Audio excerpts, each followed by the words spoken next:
نحمده ونصلي على رسوله الكريم اما بعد فاعوذ بالله من الشيطان الرجيم بسم الله الرحمن الرحيم رب اشرح لي صدري ويسر لي امري واحلل عقدة من لساني يفقهوا قولي.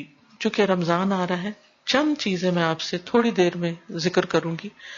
کسی کی شادی ہو، کوئی فوت ہو جائے، کوئی سفر ہو، ایون روزمرہ زندگی میں بھی ہم جیسے کھانا پکانا ہے یا کسی نے آنا ہے، کوئی مہمان آ رہا ہے، تو ہم کیا کرتے ہیں؟ تیاری کرتے ہیں.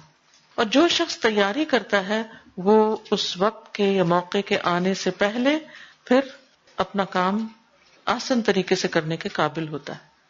اور اگر کوئی پلاننگ نہیں کرتا، تیاری نہیں کرتا، ہیپ ہیزرڈ کسی چیز کو شروع کرتا ہے تو اس میں وہ کوالٹی نہیں آتی. رمضان ایک نیکیوں کا موسم بہار ہے اور بہترین طریقے سے انسان اپنے جسم، اپنی روح، اپنے دل کی تطہیر کر سکتا ہے، یعنی اس کو پاک کر سکتا ہے. وہ تو اللہ ہی کرتا ہے لیکن ایک ذریعہ بنایا اللہ نے دلوں کی صفائی کا، روح کی صفائی کا، ہماری تربیت کا اور ہمیں تقویٰ دینے کا. تو ہمارا ٹارگٹ اس میں یہی ہونا چاہیے کہ ہم نے اس رمضان میں تقویٰ حاصل کرنا ہے انشاءاللہ. ٹھیک ہے، یہ ہمارا ٹارگٹ ہے. اب تقویٰ کے حصول کے لیے پھر ہم نے کیا کرنا ہے؟ سب سے پہلے رمضان سے پہلے ہی تیاری شروع کر دینی ہے. اس میں سب سے پہلی بات یہ کہ ہم اپنے گناہوں پر سچی توبہ کریں. توبہ اور استغفار ویسے تو ہمیشہ ہی کرنی چاہیے، لیکن یہ یاد رکھیں کہ گناہ نیکیوں کے راستے میں حائل ہو جاتے ہیں. نیکیوں کا موسم بہار آ رہا ہے، کہیں ایسا نہ ہو کہ آپ اس سے پوری طرح فائدہ نہ اٹھا سکیں اور آپ نیکیاں نہ کر سکیں. کیوں؟ گناہوں کی وجہ سے. اگرچہ رمضان میں بھی گناہ معاف ہوتے ہیں، لیکن اس سے پہلے کہ جتنے گناہ ہیں یا رب تو ہمیں معاف کر دے، تاکہ ہم سے بوجھ اتر جائیں اور ہم بہترین طریقے سے روزے رکھیں، بہترین طریقے سے تلاوت کریں، بہترین دعائیں کریں اور واقعی ہمیں تقویٰ حاصل ہو جائے. تو جب یہ مہینہ شروع ہو تو ہم شرح صدر کے ساتھ، اطمینان کے ساتھ اپنی عبادت اور نیک اعمال میں مشغول ہو جائیں، اس طرح کہ ہم واقعی مطمئن ہوں. تو گناہوں کے بوجھ کے ساتھ رمضان میں داخل نہ ہوں، توبہ کے ساتھ داخل ہوں، تاکہ رمضان شروع ہوتے ہی دوڑ لگ جائے. ٹھیک ہے، اور کہیں رکاوٹ نہ آئے. رکاوٹوں کو دور کرنے کا طریقہ کیا ہے؟ استغفار، سچی توبہ. وَتُوبُوا إِلَى اللَّهِ جَمِيعًا أَيُّهَا الْمُؤْمِنُونَ لَعَلَّكُمْ تُفْلِحُونَ. تم سب اللہ کے حضور توبہ کر لو اے ایمان والو، تاکہ تم کامیاب ہو سکو. رسول اللہ صلی اللہ علیہ وسلم نے فرمایا، لوگوں اللہ سے توبہ کرو، کیونکہ میں دن میں 100 مرتبہ اس سے توبہ کرتا ہوں، دن میں 100 بار. ٹھیک ہے. پھر اسی طرح دعا کرنا. دوسری چیز کیا ہے؟ دعائیں کرنا. خاص دعا کیا ہوگی رمضان کے آنے سے پہلے کہ یا اللہ ہمیں ہر طرح کی بیماری، تکلیف، پریشانی، مصروفیت سے محفوظ رکھنا، تاکہ ہم رمضان کی عبادت صحیح طور پہ کر سکیں. کوئی رکاوٹ نہ بیچ میں آ جائے، کوئی اچانک حادثہ، کوئی پریشانی، کوئی ایسی چیز بیچ میں نہ ہو کہ جو ہماری عبادت میں رکاوٹ بنے. کیونکہ بعض اوقات آپ دیکھیے کہ آپ کی بڑی تیاری ہوتی ہے کام کرنے کی، اچانک آپ خود بیمار ہو جاتے ہیں یا گھر والوں میں سے کوئی بیمار ہو جاتا ہے، تو پھر کیا ہوتا ہے؟ جو کچھ آپ نے پلان کیا ہوتا ہے وہ سب طرح کا طرح رہ جاتا ہے. تو اللہ تعالیٰ سے عافیت کی دعا مانگتے رہیں اور پھر یہ دعا کریں کہ اللہ ہمیں خیر و سلامتی کے ساتھ رمضان تک پہنچا دے، خیر کے ساتھ رمضان تک پہنچا دے.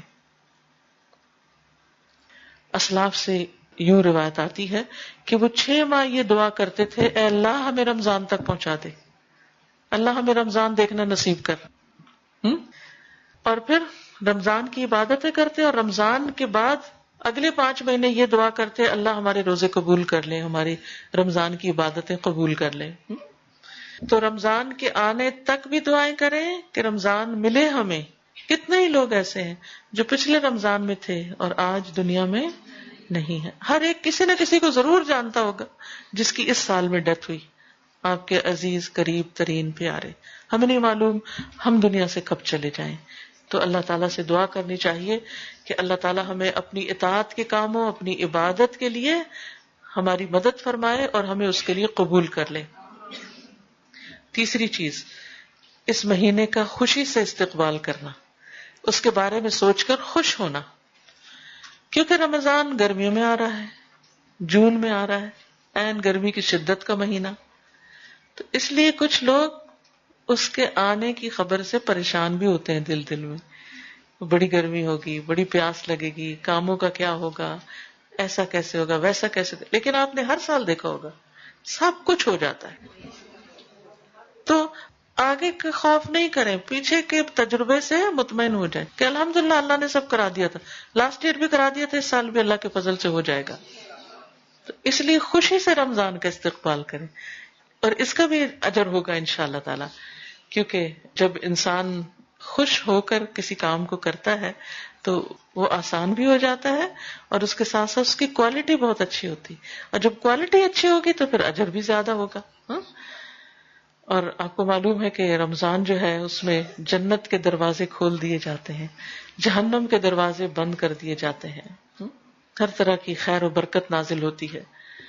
تو اللہ سبحانہ وتعالیٰ نے اس مہینے میں قرآن مجید ہمارے لیے نازل کیا، جس کے بارے میں اللہ تعالیٰ فرماتے ہیں قُلْ بِفَضْلِ اللَّهِ وَبِرَحْمَتِهِ فَبِذَلِكَ فَلْيَفْرَحُوا هُوَ خَيْرٌ مِّمَّا يَجْمَعُونَ، کہہ دیجئے کہ اللہ کے فضل اور اس کی رحمت سے چاہیے کہ اس پر خوش ہو جائیں، وہ ہر اس چیز سے بہتر ہے جسے لوگ جمع کر رہے ہیں۔ تو الحمدللہ آپ سب اس چیز سے واقف ہیں اور تجربہ کر چکے ہیں کہ سب سے زیادہ ہمارا تعلق قرآن مجید کے ساتھ رمضان میں ہی ہوتا ہے، تو اس پر بھی ہمیں خوش ہونا چاہیے کہ جس چیز پر اللہ نے خوش ہونے کے لیے کہا وہ موقع آ رہا ہے خوش ہونے کا اور اللہ تعالیٰ کو خوش کرنے کا، کہ قرآن پڑھنے کا، سننے کا، غور و فکر کا، یاد کرنے کا، تلاوت کرنے کا اور زیادہ ہمیں موقع ملے گا۔ پھر اسی طرح چوتھی چیز، رمضان سے پہلے پچھلے روزے قضا کر لیں، کیونکہ جب سال پورا ہو جاتا ہے تو فریضہ بھی پورا ہو جانا چاہیے، اگلے سال کے لیے نہ چھوڑیں، ٹھیک ہے۔ ابو سلمہ کہتے ہیں کہ میں نے عائشہ رضی اللہ تعالی عنہا کو فرماتے ہوئے سنا کہ میرے اوپر رمضان کا روزہ لازم ہوتا، شعبان سے پہلے اس کی قضا کی توفیق نہ ہوتی۔ یحییٰ نے کہا کہ یہ نبی صلی اللہ علیہ وسلم کی خدمت میں مشغول رہنے کی وجہ سے تھا کہ ان کے قضا روزے پورے نہیں ہوتے تھے، لیکن وہ میک شور کرتی کہ اگلا رمضان شروع ہونے سے پہلے وہ اپنے چھوٹے ہوئے روزے مکمل کر لیں، ٹھیک ہے۔ تو شعبان میں پچھلے جو بھی مینسز وغیرہ کی وجہ سے یا بچوں کی پیدائش کی وجہ سے روزے چھوٹے ہوں وہ اپنے پورے کر لیں، کیونکہ شعبان میں ویسے بھی نبی صلی اللہ علیہ وسلم اس میں کثرت سے روزے رکھا کرتے تھے، تو اس میں اگر قضا روزے رکھ لیے جائیں یا نفلی روزے رکھ لیے جائیں تو بہت ہی اچھا ہے۔ تو حضرت عائشہ رضی اللہ تعالی عنہا کی شعبان میں روزے رکھنے کی حرص سے یا توجہ سے یہ بات پتہ چلتی ہے کہ دوسرے رمضان کے آنے سے پہلے پہلے اپنا قرضہ چکا دینا چاہیے، جیسے حج پہ جاتے ہوئے ہم اپنے قرضے چکاتے ہیں نا، تو اسی طرح رمضان آنے سے پہلے بھی اپنا قرضہ چکا دینا چاہیے۔ پانچویں چیز، رمضان کے بارے میں علم حاصل کریں، خوب جانیں، روزوں کے احکام کا پتہ چلائیں، رمضان کی فضیلت کا پتہ چلائیں۔ اس کے لیے بہترین کتاب ہے شہر رمضان، رمضان کا مہینہ۔ وہ کتاب آپ میں سے ہر ایک کے گھر میں ہونی چاہیے، ہر شخص کے پاس اپنا پرسنل نسخہ ہونا چاہیے، اور اس میں پورے رمضان سے متعلق جو چیزیں ضروری ہیں ان کو جمع کر لیا گیا ہے۔ ان کو چاہے آپ نے پچھلے سال پڑھا ہو، اس سال پھر دوبارہ پڑھیں۔ کیوں دوبارہ؟ تاکہ ساری چیزیں تازہ ہو جائیں اور کوئی چیز رہ نہ جائے۔ جیسے ایک طالب علم امتحان دیتا ہے نا، تو وہ کیا کرتا ہے، آخر یعنی ساری رات بھی پڑھتا ہے، سارا سال بھی پڑھتا ہے، لیکن آخر میں پھر ایک دفعہ اندر جانے سے پہلے، انٹر ہونے سے پہلے ایگزامینیشن ہال میں دوبارہ موٹی موٹی باتیں پھر دوبارہ دیکھ لیتا ہے تاکہ کوئی چیز بھولے نہ۔ تو ہم بھی کچھ بھولے نہ اور ہر چیز اچھے طریقے سے کر سکے، اس کے لیے ہمیں اس کو پڑھ لینا چاہیے۔ اس کتاب کی خاص خصوصیت یہ کہ اس میں کرنے کے کام بتائے گئے ہیں، احادیث بیان کرنے کے بعد یہ کہ کرنا کیا کیا چاہیے۔ چھٹی چیز، رمضان کے آنے سے پہلے اپنے کاموں کو نپٹا لیں۔ کون سے کام؟ مثلا شاپنگ، گروسری سے متعلق، اپنا راشن دال چاول اکٹھے کر لیں، خاص طور پر بیسن وغیرہ جو آپ نے پکوڑے بنانے ہیں، کیونکہ اس کے بغیر تو ہمارے یہاں رمضان کا کانسیپٹ ہی نہیں ہے نا. لیکن یہ کہ اس سے ہم اپنے لیے بڑی مشکل کھڑی کرتے ہیں، کیونکہ کھانے میں تو مزہ آتا ہے لیکن اس کے بعد پیاس کا دور شروع ہوتا ہے جو روزے سے پہلے ہی ہوتی ہے، اور پھر اس میں مزید اضافہ ہو جاتا ہے. پھر جب ہم طالوت کی فوج کی طرح زیادہ پانی پی لیتے ہیں تو پھر تراویح پڑھنے کے لیے ہمیں مشکل ہو جاتی ہے. تو اس لیے ایسے کھانے تیار کریں، ہم خواتین خانہ ہیں اپنے لیے بھی اور اپنے بچوں اور گھر والوں کے لیے جن جن کا روزہ ہم پہ ڈیپینڈ کرتا ہے ان سب کو ہم ہیلدی فوڈ کھلائیں تاکہ ان کا روزہ بھی اچھا گزرے اور ہم بھی سست نہ پڑیں.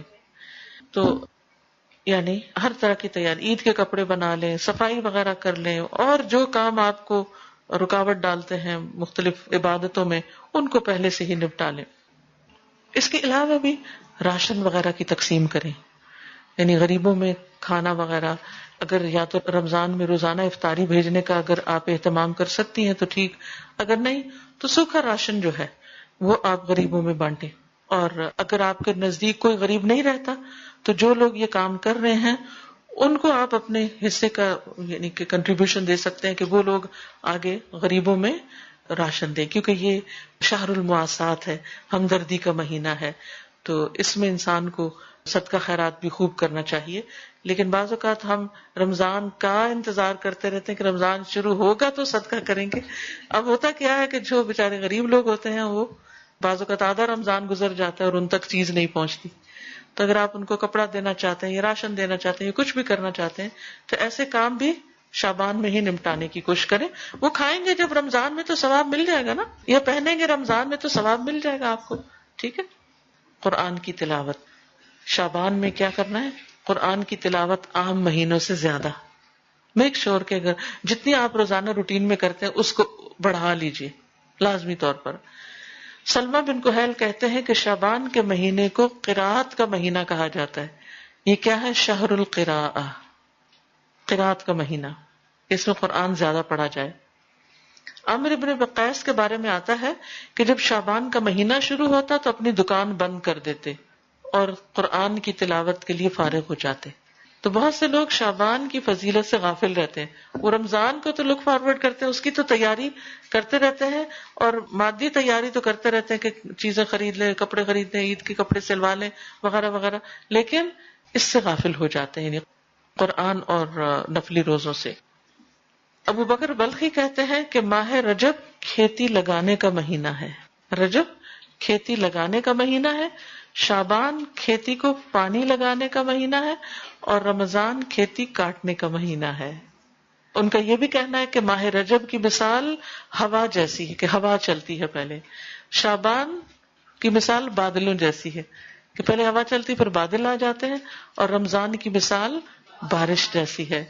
اور جس نے ماہ رجب میں نہ تو کھیتی بوئی نہ شعبان میں کھیتی کو پانی لگایا تو وہ رمضان میں کھیتی کیسے کاٹے گا؟